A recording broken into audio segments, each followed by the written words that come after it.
They stated that taking on a student such as myself would have caused unjustifiable hardship for the school. They couldn't justify having to put in a very excessive amount of money towards building ramps, widening doorways, training their teachers, hiring more staff to look after me, and that they just could not justify doing that for what they thought would be only one student. Scarlett Finney was 5 years old and excited to be going to school. Instead, she became the focus of a national debate about inclusive education. Scarlett wanted to go here to Hills Grammar. She called it the school in the bush. Her parents were astounded the application was turned down.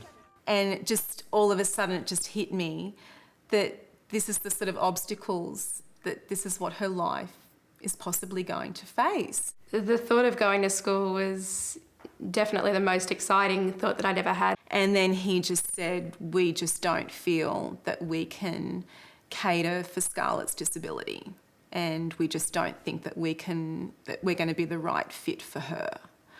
And I said, but, you know, she hasn't even gone, the principal hasn't even met her, and, you know, I speak too quickly because I think I was just in shock for a moment. They lodged a complaint with the Human Rights Commission and went through conciliation. I was very passionate from the start that I wanted to definitely express that what they had done was not okay with me, and that I wanted to stop them or any other school from being able to prevent any other child from being able to go to the school of theirs and their parents' choice for any reason. Conciliation was unsuccessful, and subsequent to that, the Human Rights Commission, with Graeme Innes as hearing commissioner, heard the matter. Commissioner Graeme Innes found that the school had unlawfully discriminated. The school hadn't really engaged properly with Scarlett and her family to determine her particular needs, and that they'd made too many stereotypical assumptions about what a person with spina bifida might need going through their school life.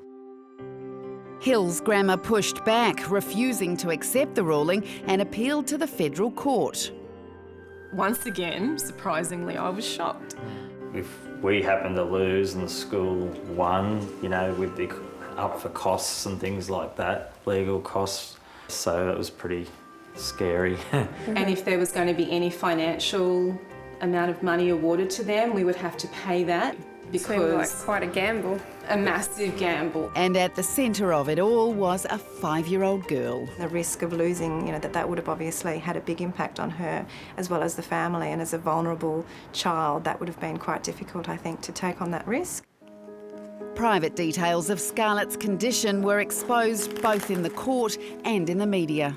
You know, we're putting our daughter into a situation where her whole medical condition is just going to be dissected. Scarlett showed herself to be stronger than anyone could have imagined. Hills Grammar should admit their mistakes and that they were in the wrong. And it's interesting how this Hills Grammar School motto is strive for excellence. Why don't they strive for tolerance and more understanding for people who have physical disabilities? The Hills Grammar School should be hanging their heads in shame as far as I'm concerned. They weren't just going up to the federal court arguing 2 or 3 points. They were going with like 14 points, and if they'd been successful on one, they could have won the whole thing. So we needed the federal court judge to come back and basically uphold Commissioner Innes's decision on all of those points.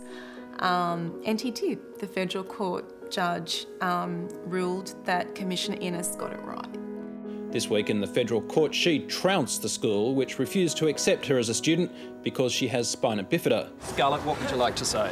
It makes me very happy that Commissioner Innes's decision still stands and has not been overturned. It's really important to me that everyone gets to be fully integrated, because honestly that is how you do learn.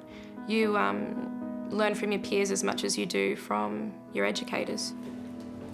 Scarlett's made a lasting difference. Hills Grammar now leads the way, embracing children with disabilities like Julie Charlton, who has spina bifida.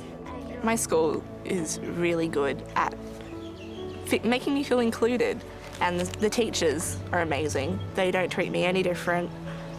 If I do need that extra help, they do give it to me. I love it when that happens. The education system in Australia is by no means perfect, and there is still much discrimination experienced by people with disability in education. But I guess what Scarlett's case did was say to schools, you can't say no to a person on the basis of their disability. And so it was the starting point for the education standards that have been developed under the Disability Discrimination Act, which set out some of the principles on which people with a disability should be able to participate in the education system. I'd do it 100 times again if it meant that it only helped one student.